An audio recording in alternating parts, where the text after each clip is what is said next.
టెక్నాలజీతో పాటు ఇటు రష్యా వైద్య సాయం చేస్తుందా ఇప్పుడు ప్రస్తుతానికి ముస్తఫా ఖమేనీకి? రష్యా అండతోనే ఇటు అమెరికా, ఇజ్రాయెల్ లాంటి దేశాలకు చుక్కలు చూపిస్తుందా ఇరాన్? మొత్తం మీద ఇంటర్నేషనల్ మీడియా మాత్రం అవునని అంటుంది. ఇవంతా వాస్తవమనే ఇంటర్నేషనల్ మీడియా చెప్పుకొచ్చే ప్రయత్నం చేస్తుంది.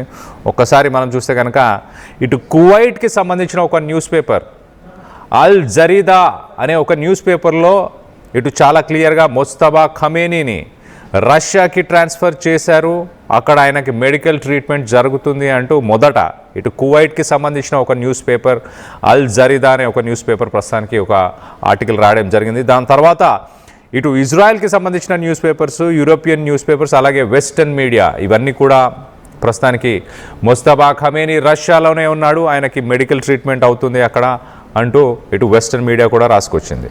అసలు వీళ్ళు చెప్తున్న కథనం ప్రకారం ఆయనకు సక్సెస్ఫుల్గా ఒక సర్జరీ జరిగినట్టు, తన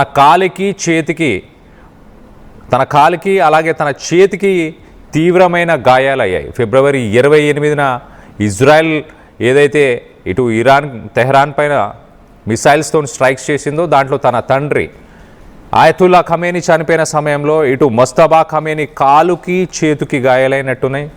వాటన్నిటినీ కూడా ప్రస్తుతానికి సర్జరీ చేసి వాటికి ట్రీట్మెంట్ ఇస్తున్నట్టు తెలుస్తుంది. మరోపక్కన ఇటు ముస్తఫా ఖమేనీ రష్యాలో ఎక్కడున్నాడు ఆ డిస్కషన్, ఆ లొకేషన్ గురించి కూడా కొంచెం చర్చ నడుస్తుంది. ఇటు పుతిన్కి సంబంధించిన ఒక ఇంట్లోనే ఇటు ముస్తఫా ఖమేనీ పుతిన్కి సంబంధించిన ఒక ఇంట్లో